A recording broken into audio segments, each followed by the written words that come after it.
Yo, you tuned in to Gorilla Cross Radio. Broadcasting live from downtown Las Vegas, you're tuned in to Gorilla Cross Radio.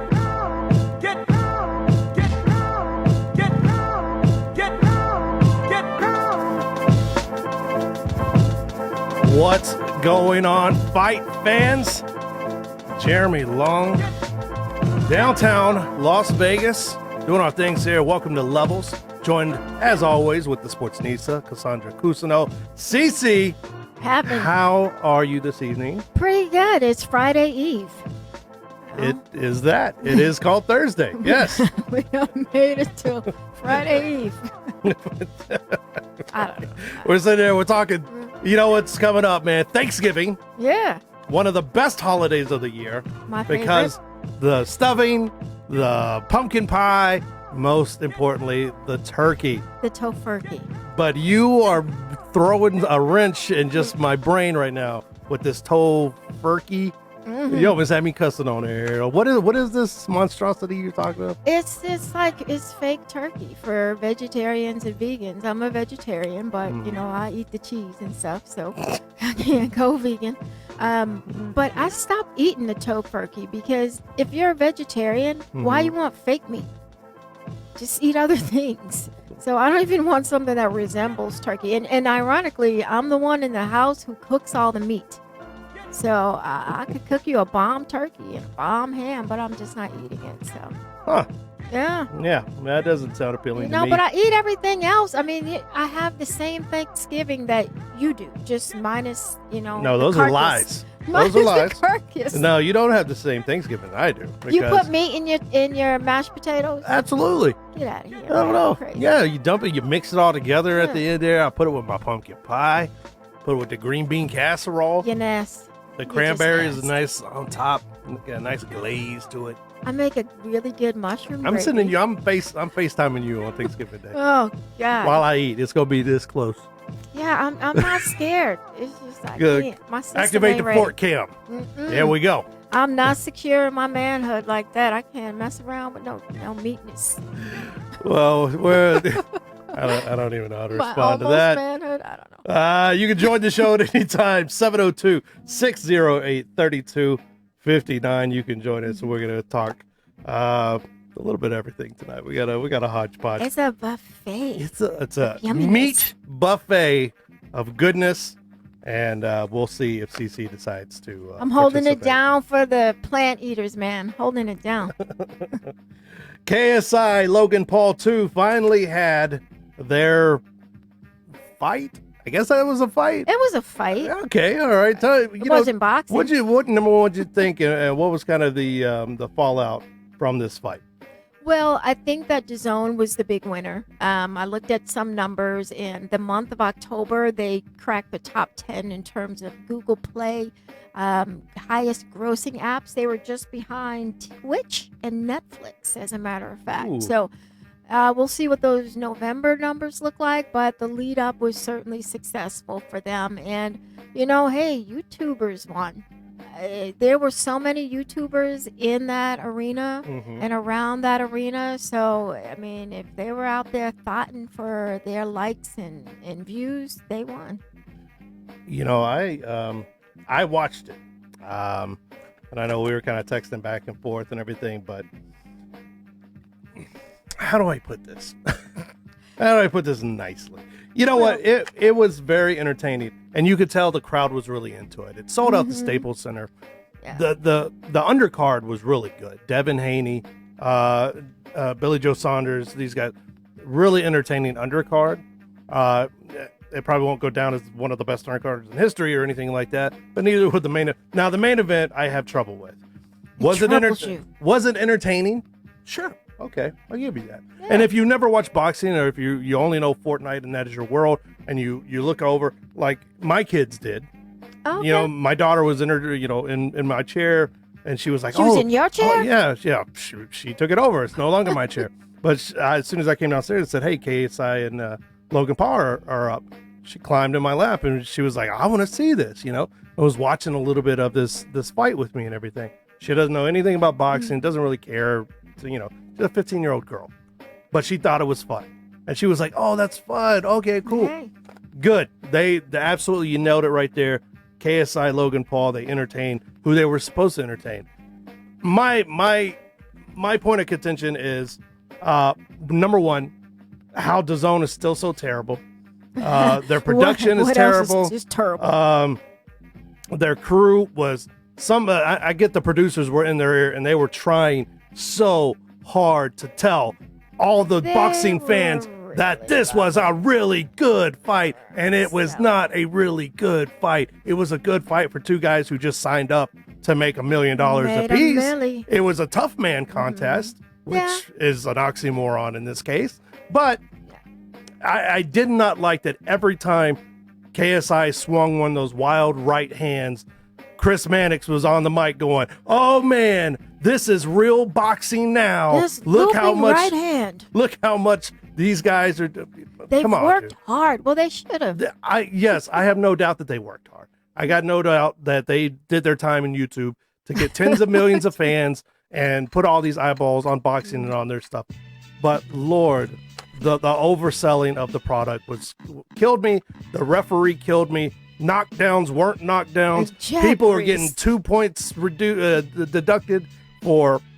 Well, just come on, man. Let me break down that 2-point deduction. Go ahead, please break it down. There's actually a rule in boxing where that if you are holding an opponent's head and he's not able to protect himself and you swing while the man is down, the ref has the discretion to deduct 2 points. So there's precedent for it. It's actually on the books. Jack Reese didn't have to warn them fools. And so I don't have a problem with the 2 points because they took away the knockdown previously. So really it was like they took down a legitimate took off he waved off a legitimate knockdown. So it was a net gain of 1 really. And then he had the 2-point deduction. Yep. And then all throughout the 6-round fight, he was stopping the match in the middle of the fight to coach these guys on how to box. Well, did you hear him cussing them out? Yes, he was cussing them out. He was cussing them out, but he was telling them how to box. And he was while the clock is running and these guys are getting a breather, telling these guys, "Hey, we have to box now. Hey, we have to get to the finish line." I'm not saying the fix was in, like Shannon Briggs said the fix was in, but it looked like crap. Shannon Briggs lost his mind. Okay, he was out there fighting in the streets. Shannon Briggs was fighting everybody. A couple of days before that, so Shannon was, ready to go no matter what. Yeah. But I want to go back to the gate. So there were 10,000 people inside a Staples, so it was not at all a sellout. They had roped off a couple of the levels in the top bowl, so it was the atmosphere was lit, as the kids say. It was loud in there, and folks were very much so engaged. I have to give it to Radio Raheem, who actually has done 2 fights now for DAZN back to back. Came from the grind, not the dance show. For some of y'all 80s and 90s babies from MTV.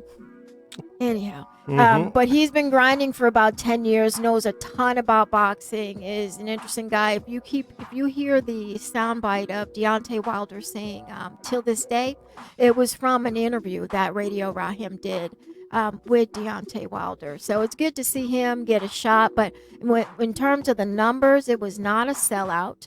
DAZN did benefit in terms of app downloads. And I mean, these YouTubers, but here's the thing that I take the most issue with. Not so much that they got to fight, that's on them. That Devin Haney fight was not good. If you wanted to be a showcase for boxing, he did dislocate his shoulder, I think he said in the 4th, so he did fight through it. And Billy Joe Saunders, man, if you are calling Canelo's name, you have to come with a little bit more. I bet you Canelo was like licking his chops. Sign him up. Give me 90 seconds. I'll get my, 10 mil for that fight, and I will be out. But my biggest issue is the fact that Jake Paul and what's his brother's name? The one that actually fought? Logan. The boy's name who actually fought. The Paul brothers are saying that it was fixed and that it was rigged. So they took advantage of an opportunity to make a whole bunch of money and to showcase an actual boxing card. And then when it didn't go their way, they started stomping and crying and calling it fake. And I find that problematic for a lot of reasons. There were a lot of resources invested in these fools. They also speak to an audience that boxing, or at least DAZN and Eddie Hearn, were trying to reach out to. And when you have them being a mouthpiece like that, then they need to be slapped for real. And I Paul. see the brother Jake is actually training now with Ryan Garcia. Interesting. Training for what? I don't know. He might just need a workout. I mean, the BS up to the fight. Logan Paul going out there and saying, I made undefeated boxers leave and never come back to the gym, bloodied and everything else. And then he goes out there and puts on that kind of show. Child, please. KSI, did he retire? He said he was done. Yeah, he retired. He took his ball and went home. He said, "No, I'm retired." 1-0-1, and there you go. He said, "No, you don't want to smoke no more. I got the bragging rights for all time, and he ain't gonna run it out." Logan Paul, though, 20 million subscribers, dude, on YouTube. My 7-year-old son was upstairs playing video games with his 13-year-old brother, and he goes, "Hey, Ma, is that boxing on? Which one are you watching?" And so I was watching everything like that, and I had the Top Rank card on. I was like, "A couple things, sons. What do you want?" He said, "Is that Logan Paul fight on?" And I was like, "What?" And he was like, "Yeah, we wanted to know when he came on." And so they're familiar with these YouTubers, and so certainly they came downstairs when it was time for the fisticuffs. KSI also 20.7 million followers. So a potential audience just on their followers alone, 40 million people. Yeah, but I think more than the potential audience, I think that boxing and boxers should take notice on how the promotion was done. They absolutely should. That's a blueprint. If you're a boxer or you're up and coming, if you've earned anything, any kind of money at all, even our friend Blair Krops, who was in here just a couple of weeks ago, you don't know that you're too busy. You can't do all the filming and putting on YouTube, or you think it's dumb or whatever. Hire you one of these kids. Get your name out there. Yeah. Because just like anything else, now it has to do with your reach. Now it has to do with your followers. Hey, if we give you $100,000, what eyeballs are we getting back for that? And you had guys like Leo Santa Cruz and a couple guys coming out there. Had a lot of boxers coming out. Some of them saying, "Oh, it's a slap in the face. These guys making this much money, and I didn't make this much until this fight," or whatever. If you had 20 million followers, bro, you would make a lot more money than you're making. Them dollars make a whole lot of sense. Yeah. So follow the blueprint, kids. Get your coins. They laid it out there. Hire you one of those kids. Use some of those thousands of dollars you got. Hire one of those kids. Thousands. Hire one, hundreds of bucks. Tyson Fury kind of agrees to face Stipe Miocic after his potential showdown at the beginning of the year with Deontay Wilder. He said he's open to it. He wants to fight the UFC heavyweight champ. And then for some reason, Francis Ngannou threw his hat in the ring, said, "Hey, I'll fight Tyson Fury too."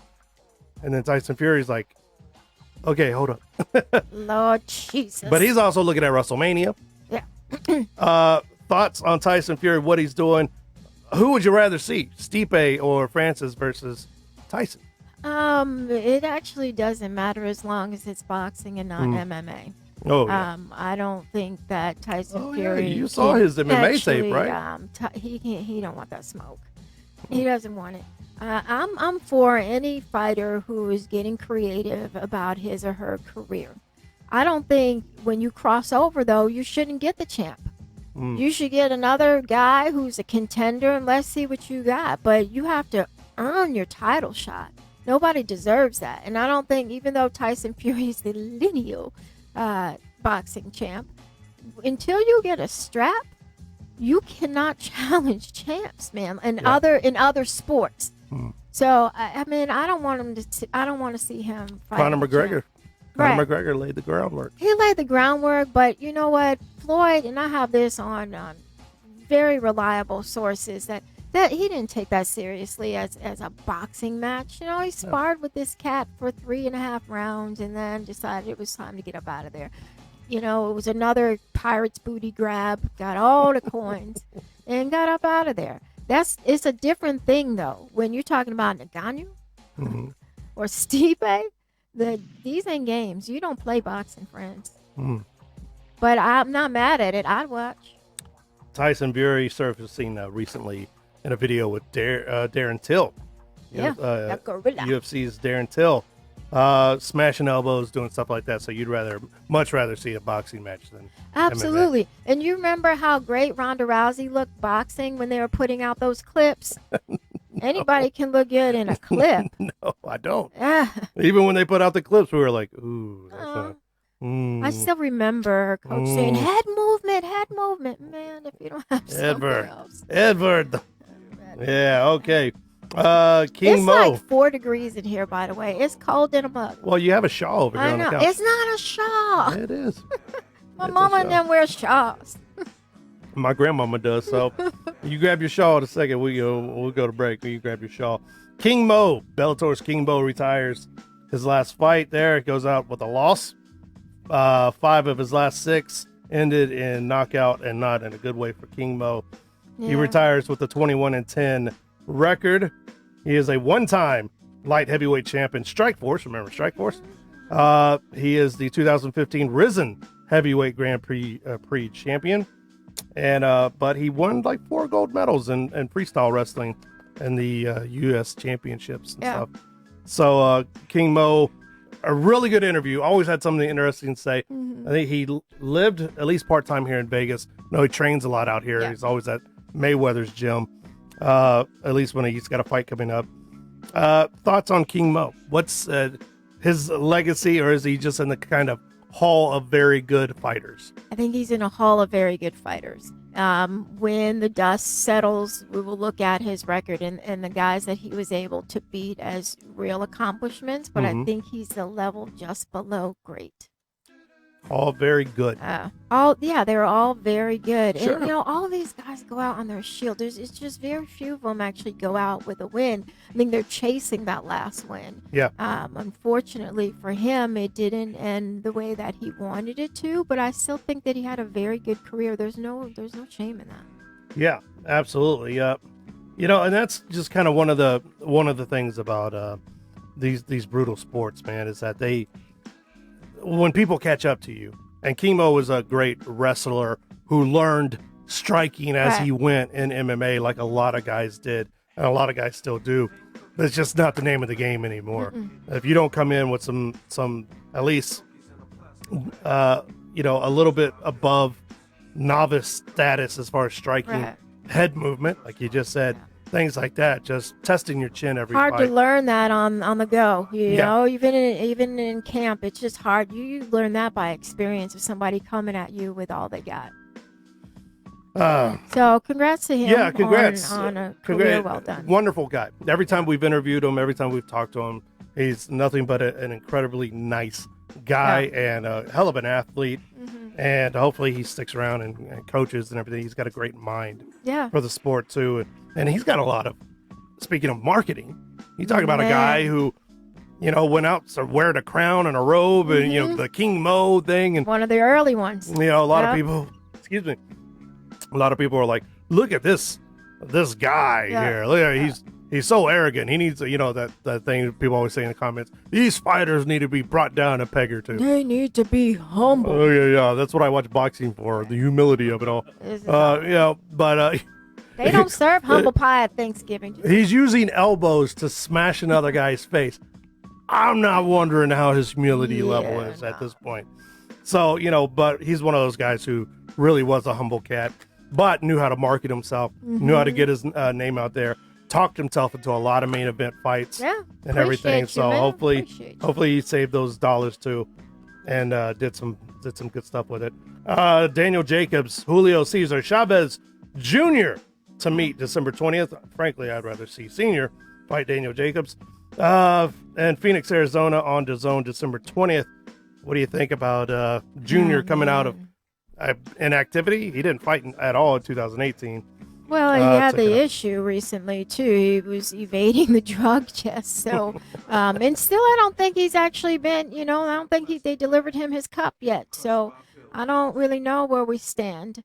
in terms of his testing. And there's a reason why he was evading the test. And I know Eddie Hearn has said some slick things about perhaps they've just, got the locations wrong or some other nonsense like that. He did not want to be tested.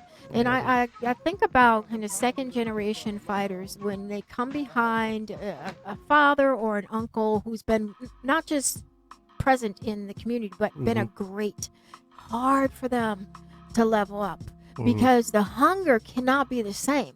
They ate meals, hot meals under a roof more than likely. They ate meat. They ate turkey. They probably had like some mushrooms and some asparagus and some good stuff too behind all of that. Yeah. But it's hard for them to like have that hunger and to want to go back and get hit again. It ain't the same. It's not the same. And so I think he's suffering from that. Unfortunately, he's also had some substance abuse issues as well. And so I just hope he gets right. I'm not really that interested in seeing him in the ring. I'm interested in him getting some dubs outside of the ring. Always looking forward to what Danny Jacobs can do. But Junior, I don't know, man. I think you got other problems. Junior didn't fight at all in 2018. Did pick up a W in August over Everett Bravo. Runs his record to 51-3-1. His last major fight was that Canelo stinker, which he never... I don't think he threw a punch in a couple of rounds. Daniel Jacobs, 35-3. He's coming off also a loss to Canelo in May. Tough fight. Hey man, Canelo's a tough out right there. And finally, in news, Gilbert Melendez is released by the UFC, possibly marking the end of the 37-year-old El Nino fighting career. What do you think? Should he sign with Bellator? Should he go to ONE FC? Sure, go to Bellator. I mean, he's not done. I mean, you don't think he's done? Nah, he's not done. I think he's going to go to Bellator, get him a couple of more, and then ride off into sunset. None of these guys want to be released and let that be their last stand. He's going to fight again. He's doing a great job commentating, too. I see a lot with these older guys, who come up. And Gilbert Melendez, in his heyday, was a wrecking machine, man. Yeah. This guy was something else to watch. And he's one of those guys who he didn't get into MMA until in his early 20s. Yeah. A friend brought him over and he was like, hey, this is MMA. And he's like, well, I wrestled in high school. Yeah, let me pick this up. Another wrestler. Yeah. But, took a lot of damage later on. But also didn't really start making money until later on. And that's why I think he's not done. I think he goes to Bellator or ONE FC, who's, got Eddie Alvarez and is kind of making some moves. They got some dollars to spend now. Maybe signs a 2 or 3 fight deal. See what happens. If he comes back on a streak, goes 2-1 or something like that. Maybe he's got something left in the tank and can still make some dollars with Bellator. Well, he's got some broadcasting behind him as well. He's a solid broadcaster. He's very good. And so, let's see. Whatever he's been able to save is one thing, but then there's the pridefulness of it all. And I don't think that he wants to end his career by being released by the UFC. So we'll see him again.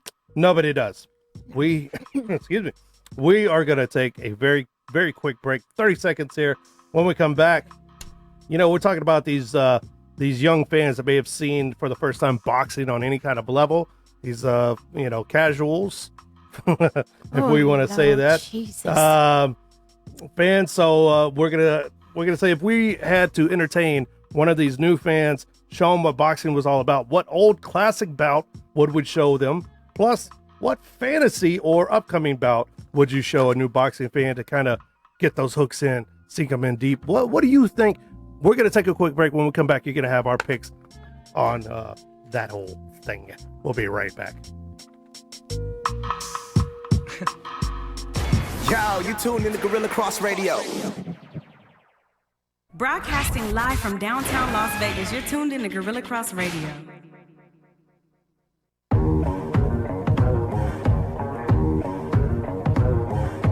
This is your guy, Dre Bailey. And your man, Goose Thomas. Tune in to Let the Ball Bounce on Gorilla Cross Radio. Every Tuesday, 6 p.m. Pacific Coast time. And every Saturday at 2 p.m. Pacific Coast time. Your guy, Dre Bailey. And your man, Goose Thomas. And if you scared, you better go to church.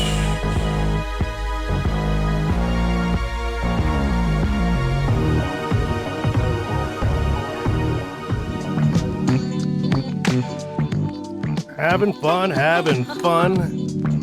Got some grooves on. I like that. Easy listening, MMA and boxing. After hours. Boxing. After hours. There you go. I'm Jeremy Long. She's the sportsnista, Cassandra Cusino. He's Quan59. We are in downtown Las Vegas at the Gorilla Cross Studios. Call us up anytime, 702-608-3259. We're going to talk a little fantasy matchmaking and old classic boxing. Now, here's the thing. We had a lot of young and new eyeballs tune in for KSI Logan Paul 2. And whether you liked it or you did like it, a lot of people who have maybe never watched boxing or they're just kind of casual fans of the sport tuned in, and probably record numbers. We'll know, I'm sure, soon. So if you were to, the question was posed by the Sportsnista here, if you were to take some of these young fans or these new fans aside and say, okay, let me show you some other actual boxing, what old classic bouts would you show them?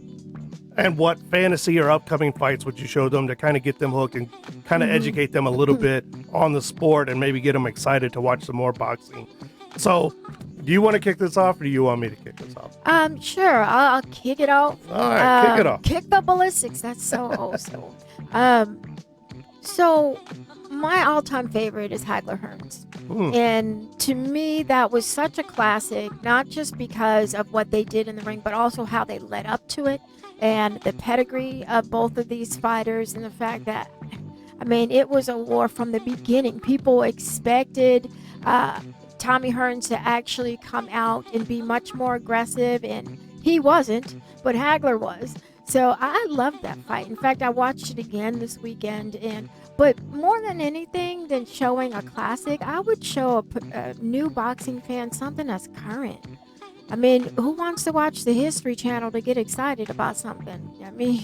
You might go to the History Channel what to learn. Actually, I'm like going Canelo or very, very recent. In that Inoue and Donaire fight for the Super Series Championship, man, I love that fight. I think that is something to show.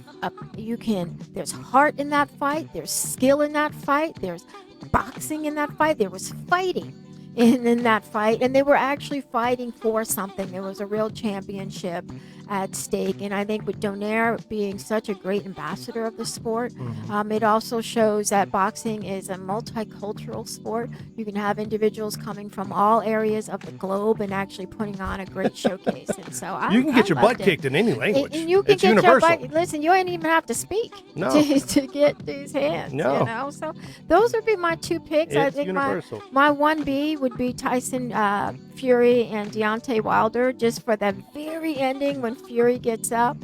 It was also infuriating, the scoring, but still, I just think you got to have a heavyweight fight in there. Yeah, and I like that. I like those picks. I would have to show them first. I start off with the Rumble in the Jungle. Yeah. Ali Foreman, the Rope-a-Dope, showing them the classic puncher versus finesse kind of fighter, even though Ali had heavy hands too, but not as heavy as George Foreman's in that time. But Ali Foreman, the fight was a cultural phenomenon, held in Zaire, watched by to this day they estimate 1 billion people altogether, with closed circuit and free TV options all around the world. This was one of those fights that the world stopped and watched. Yeah, that's it was true. a cultural phenomenon.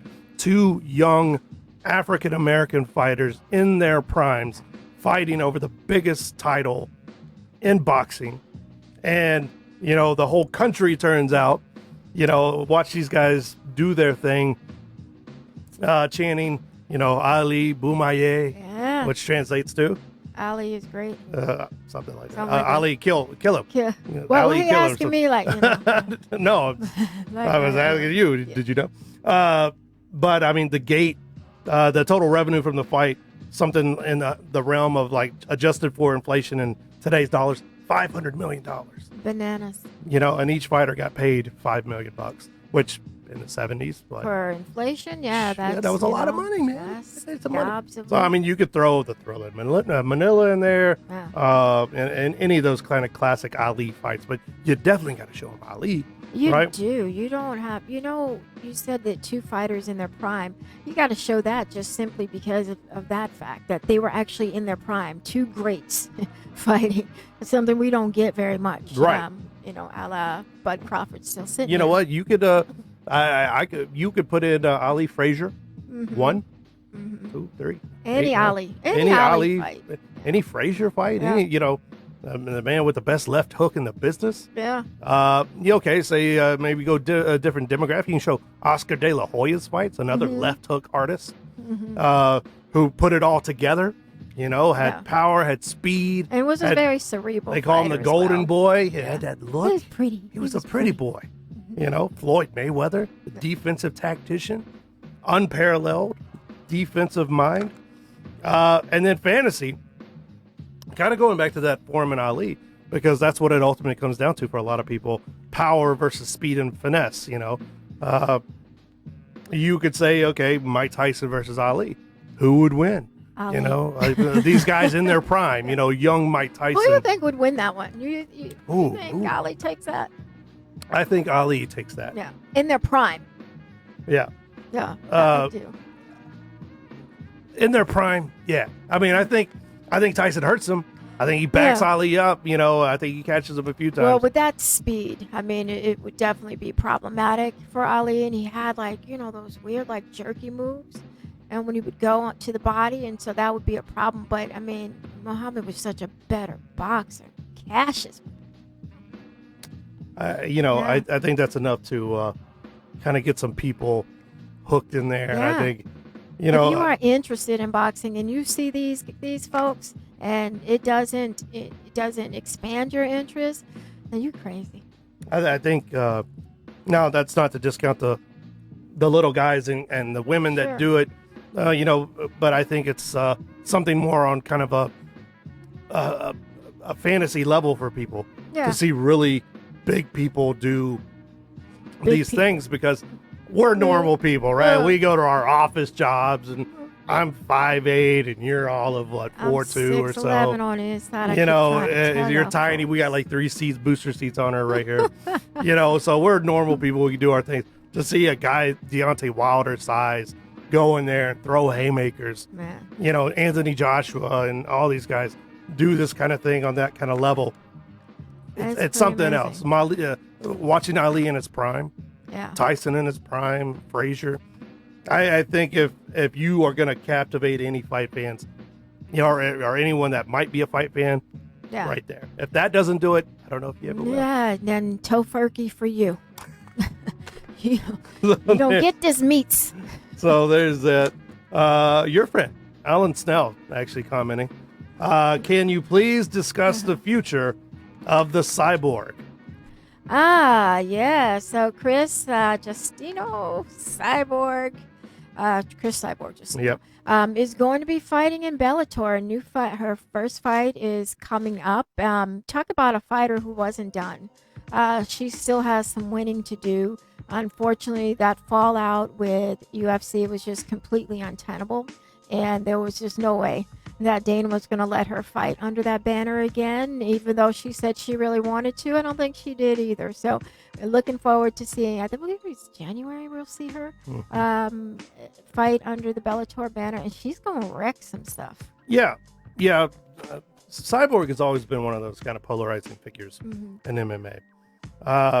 I think she got a lot of heat early on, and she got a lot of unfair treatment. Well, she was, all those failed drug tests. Beyond the failed drug tests, okay, that's totally on her 100%. But I think she got a lot of crap early on because of her looks, and because of her physique and things like that, which some of it came from failed drug tests, and these things.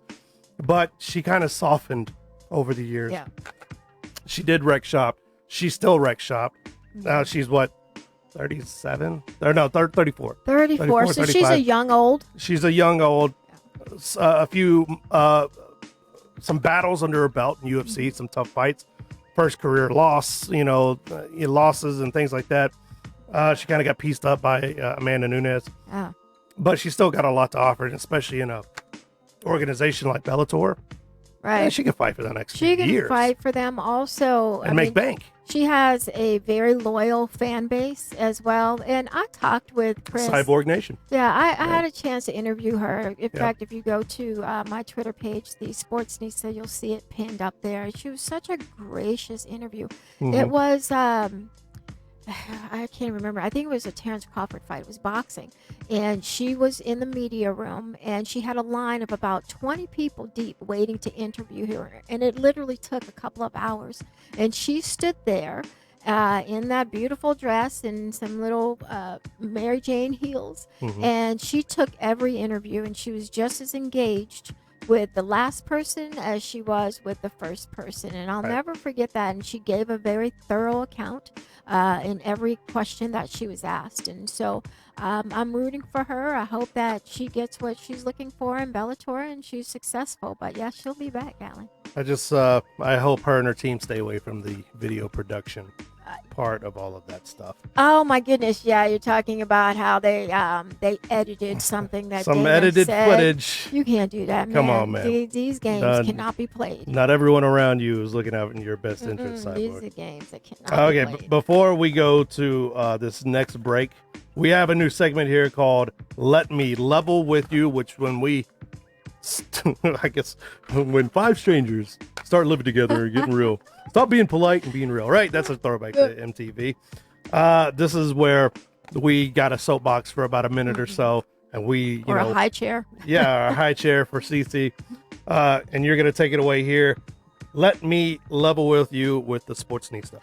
Let me level with you boxing popo and fight popo. I've been seeing a lot of people talking about casuals. Boxing casuals don't know, or for the casual boxing fan. Is there an actual degree? Can you become a professional fan? Is University of Phoenix allowing you to sit down for 15 credits a semester and then have a resume and go out and get you a professional job as a fan? Everybody's a casual fan, man. Just because you can't cite decades worth of statistics doesn't mean that your opinion and your participation isn't relevant. You know what is not relevant is the boxing and fighting popo that tries to disparage the casual. Please show me your degree and your accredited hours for becoming this professional fan. Thank you. Let me just level with you one more time. Stay out my comments with that mess. Just saying. University of Phoenix. The University of Fans. Let me see. USC, do they have a $50,000 a year? That's Twitter you, right? Twitter you. That's where they got I it. follow the right people on Twitter. I know what I follow. Chris Mannix, I watched a YouTube video, and now all of a sudden I'm KSI not Logan casual Paul anymore. YouTube video. Quit All right, we're playing. gonna throw a very quick break here, 30 seconds. When we come back, you know what? We're gonna give our best picks for young fighters / prospects in boxing and MMA. Ah. Levels. We'll be right back.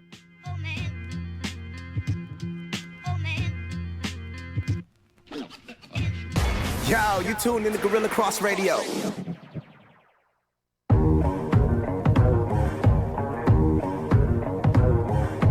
This is your guy, Dre Bailey. And your man, Goose Thomas. Tune in to Let the Ball Bounce on Gorilla Cross Radio.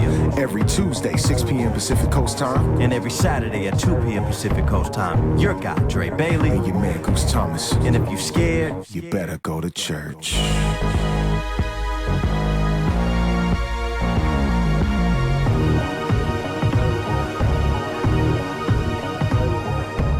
Broadcasting live from downtown Las Vegas, you're tuned in to Gorilla Cross Radio.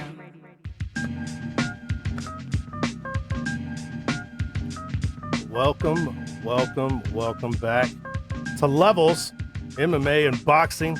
We're getting deep here. Deep, shovel deep, man. We're getting deep. Fisher Price shovel up in here. It's up to my knees, so it's got to be over CC's head right now. We are downtown in Las Vegas at Gorilla Cross Studios, having fun. You can call us anytime. 702-608-3259. Is it 59 because it's Quan 59? Real, see how I Is that how you did that? Really? I didn't even notice that. Oh my god. That's fun. A lot of great shows here on Gorilla Cross. Unnamed Sports Show, which Quan is on. Of course, our friends over at Girls Chat Sports. Yeah. Love the ladies over there. And before this show, we do the final countdown with MP. TFC. And a lot of great programs on here. So you want to check us out. Always like the Facebook page. Do that kind of cool stuff. And you'll get instant access to all of these things. And you can download the app. Download the app. So, talk a little bit about young fighters and fights and things like that. Let's give our picks of the best young fighters and prospects in boxing and in MMA. You started the last one. I will start this one. Kick it. All right. I'm going to start with boxing. My pick in boxing, young prospect coming up who's about to have his coming out party. Teofimo Lopez. Come on, man. Mr. Lopez, 22 years old, 14-0 with 11 knockouts, and he has some highlight real knockouts. A lightweight fighter out of Brooklyn. Hey, he's got a championship fight coming up in December for the IBF lightweight title. But this guy, he kind of has it all. Okay, he's got the speed. He's got we talked earlier about Oscar De La Hoya. He's got the speed. He's got the power. Yeah. He's got the look, man. And he's got the showmanship. And he got drama, too. He got family drama going on, too. Yes. They got drama, got everything you want in a star. You know why? Because the drama and the games and the showsmanship and everything keeps your names in the headlines, man. Yeah. Keep my name in your mouth. Why do you think Oscar De La Hoya is still getting drunk in public and doing stuff? Keeps his name. Alcohol problems. Well, yeah, he does have an alcohol problem. I was going to say it's marketing, but no, he's got a real issue. Yeah, no problem. Why'd you bring it like that? You messed up my flow. Facts be messing with your man. But you should definitely, if you said someone like Ryan Garcia here, I wouldn't be mad at you. Yeah. A Ryan Garcia. But I think you're looking for everything that's kind of throw it all together right now. You got to go with Lopez. King Ryan had it going on. Who you got for MMA? MMA. You know what? I'm going to kind of reach in because I know they're probably better prospects, even though I'm breaking my own rule here. They're probably better prospects. But you know what? I like the guff and the grit of young Macy Barber, the young fighter who's 8-0. She's only 21 years old, but she's got 5 wins by knockout, and these are not little shots. She is a grinder, boy. She puts elbows in people's noses. Yeah. And I like her grit for calling out Paige Van Zandt, saying, I'm gonna make you unpretty. You don't think that's just pretty girl on pretty girl crime, I just like There you go. She's also got the look for an MMA fighter. She's got the look, she's got the record. Dana White, put her out there. Yeah, she's a rising star for certain, and she will bust you open with those elbows. Yeah, and I think she's more than a pretty face, man. Yeah. Absolutely. She comes to play. I struggled between Macy Barber and Tatiana Suarez, honestly. Another young MMA fighter out there who is kicking a lot of butt. But on this one, I'm going to lean with Macy Barber. And they actually, they might cross paths. They probably will cross paths. We'll see if Tatiana can get herself healthy. Because of how the weight classes are in UFC, there's not a lot of them that aren't going to eventually cross paths. This is true. In that sport and everything. So there you have it. Teofimo Lopez, Macy Barber, 2 of my prospects. What do you got, Sportsnista? So in boxing, I have a middleweight. They're calling him the Puerto Rican Mike Tyson, and his name is Edgar Berlanga. And I think it's Berlanga. He's going to be on the undercard in Madison Square Garden on the Terrence Crawford undercard. He has 9 fights, 9 KOs. None of those fights have gone longer than 90 seconds. Heavy hands. Smart kid, really good boxing IQ. From what I've seen of him, I mean, you can't really judge a whole lot because his fights don't last that long, but he is going to tear down the house in Madison Square Garden. He's from New York. Fought on a Philly card recently, but that kid definitely want to watch. As a matter of fact, I do want to have him on the show. Yeah. So see if maybe you guys can hear from him directly. But middleweight, and he definitely is one to watch. Not a whole lot of fights under his belt yet. But he's really saucy too.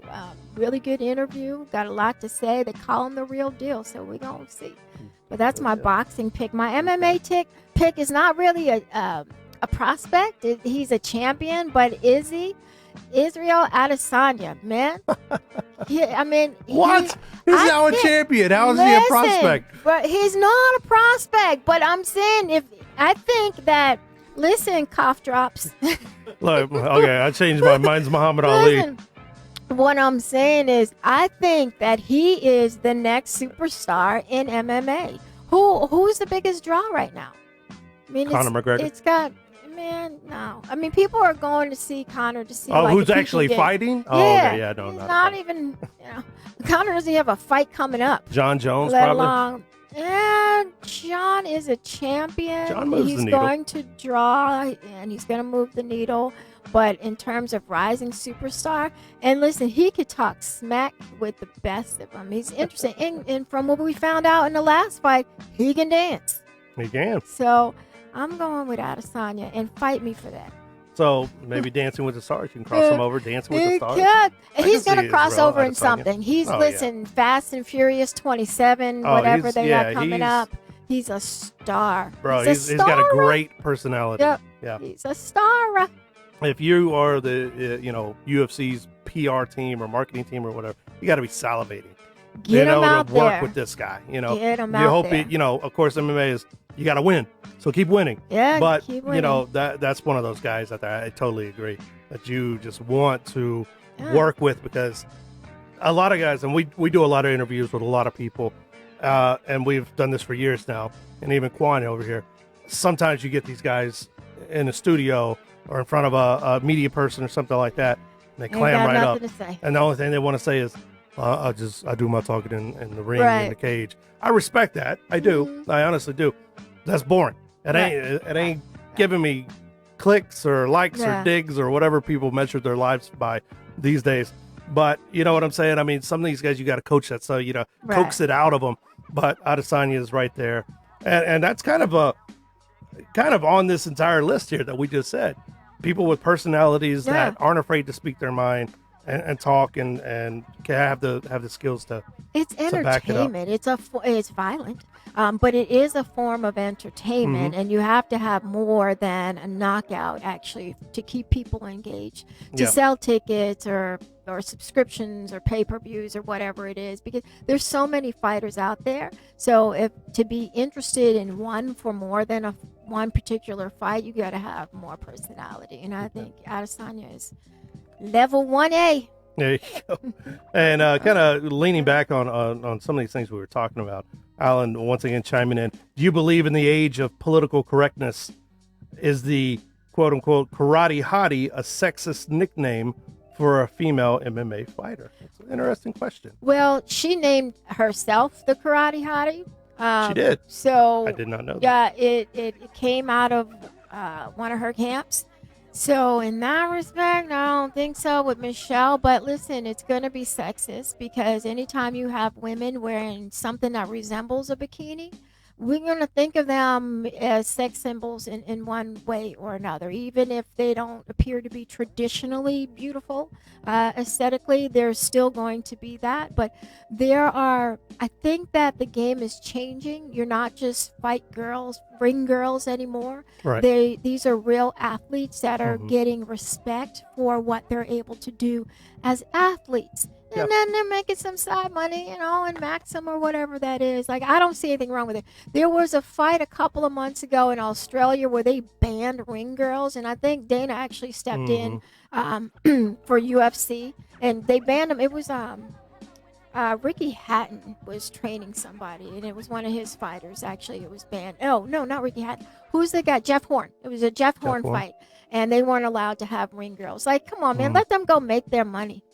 Like, if they didn't want to do the job, then they don't do the job. But of course, there's going to be sexist undertones. Is it an outdated kind of thing? I mean, it's kind of like you're looking at the NFL. Do we need cheerleaders? You don't need them, and I don't think people would miss them if they did not have ring girls. But you can't replace them with some ring dude, which is what they did. With the with the Jeff Horn fight, it was Elias, like, what did they call him? Like an educator or some nonsense in between. But I mean, you could have a digital board and just announce what round it is. Yeah. You don't need them. It is outdated. I wouldn't be mad if it went away, but if women want to do the job and nobody's beating them to do it and they're being paid, I'm for it. And thinking of their nicknames, kind of going back to the original question, I think Misha had a hand in Cupcake, and those kind of names. Yeah. Unless you're like me and I'm sitting there, I'm going to be like, okay, let me call her the Ovarian Barbarian or something like that, the breast of all time. That might be. That's a bit much. That's the Simpsons reference. But she is hot, though. Don't be in my comments. Right, she is hot though, and she can do karate. But you work it, right? I mean, I think it's a little different for this than when some dude is like, hey, hey, look how hot this chick is, blah blah blah. Or like, are you leave that to Hispanic? the I can casual tell by fans. your eyes. Lyft driver. Foolishness. CZ had a moment with a Lyft driver on the way over here. And Quan, who also lifts every once in a while, says, some of his best lines to us. Like, when when he's you're in talking, the dark, don't say stuff to women. when he's picking up people. That creeps me out. I mean, I got a lot of girls in my phone with the last name Lyft and Uber, so it works.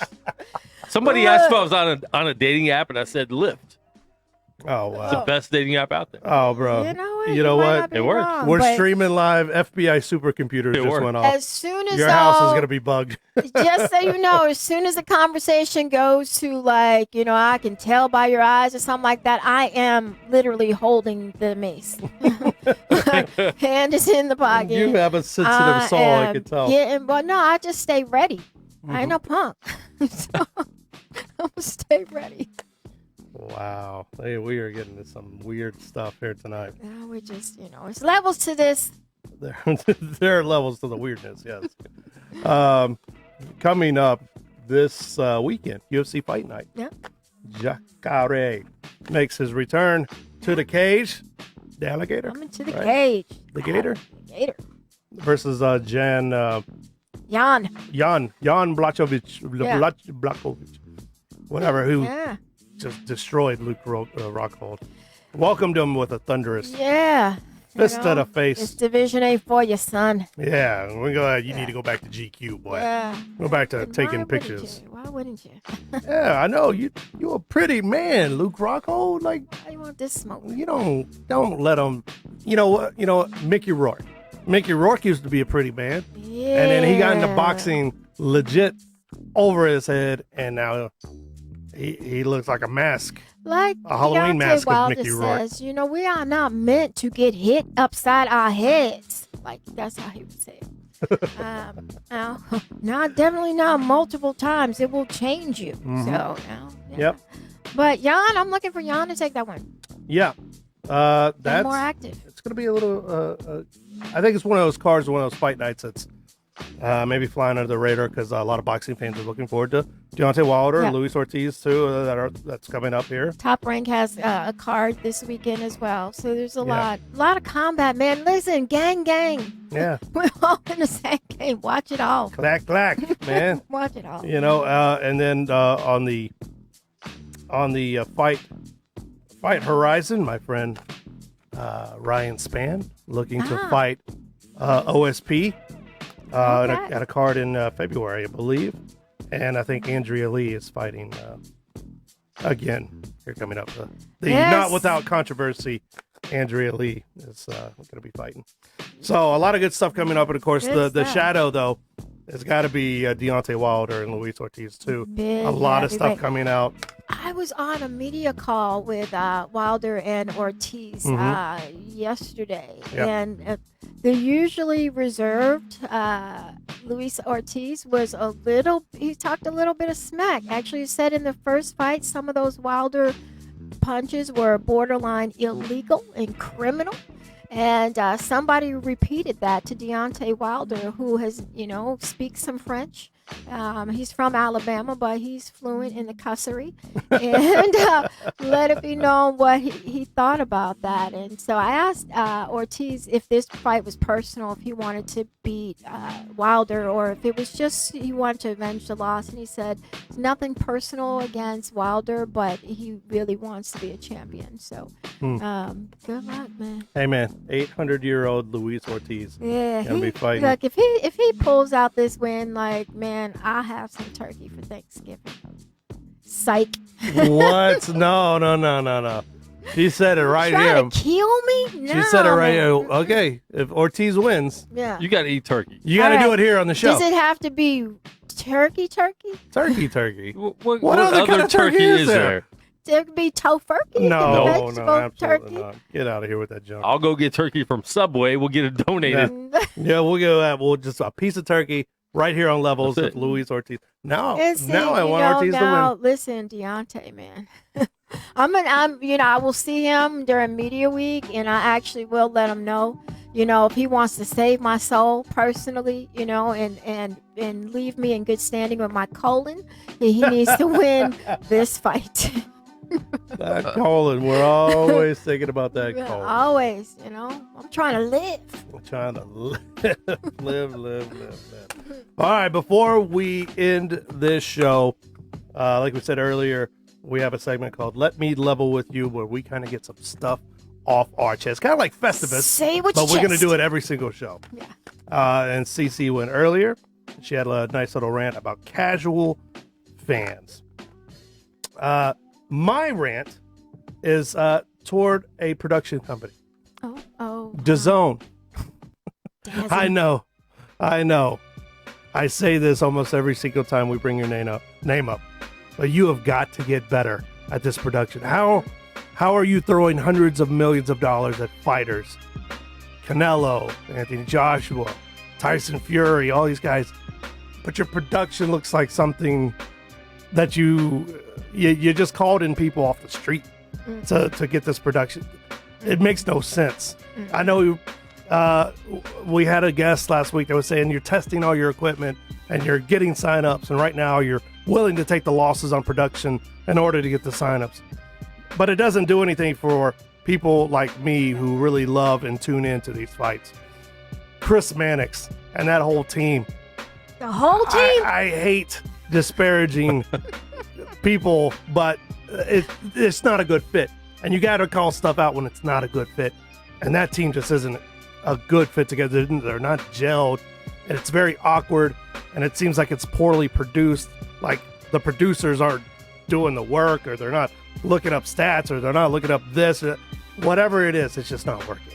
And it bothers me every time I watch it, to the point where now I'm watching stuff with the sound off because I can't stand to hear whatever the line is for that DAZN show. That's what every single one of the people that you employ, and I understand you sign their paychecks, but every single one of them just parrot every 30 seconds. What an awesome fight. What a great fighter. What a find somebody with some personality that knows how to talk a little bit. There you go. That's all I gotta say. Y'all gotta coagulate it over is there. killing me. Yeah. I'll ask for your $9.99 back. I know, but I can't because I love the fights. They brought up a lot of good fighters, and I really like that. And congratulations, and good for the fighters. Make your money. But your this, money. Your raggedy you know what? production got to change. and you know what? I say Chris Mannix because whatever, he's the top guy, and he may be getting paid a fortune. I don't know, and good for him. It's just the team just doesn't work. They didn't gel. They haven't coagulated yet. Yeah, like just- the Thanksgiving gravy. It comes off as weak, and I know that they've only been together for so long, but man, just I don't know. Maybe Showbox spoils us. You know, maybe PBC and all those that have been doing it longer have spoiled us to the point that Spend your money wisely on that production. Yeah, that I'm over here just griping. Stay off my TV lawn. So, a lot of good stuff happening out of this show. Thanks so much for joining us joining into Levels. You can catch us here each and every Thursday, except for Thanksgiving week. We'll be on Wednesday night. Thursday. I'll be eating We'll my be after Girl Chat Sports. Our friends over at Girl Chat. vegetarian Thanksgiving. Yep. Is that some DMX there? Stop. Meet me outside. But for Quan, for the Sportsnista Cassandra Cusino, I'm Jeremy Long. This is Levels. Have a good night.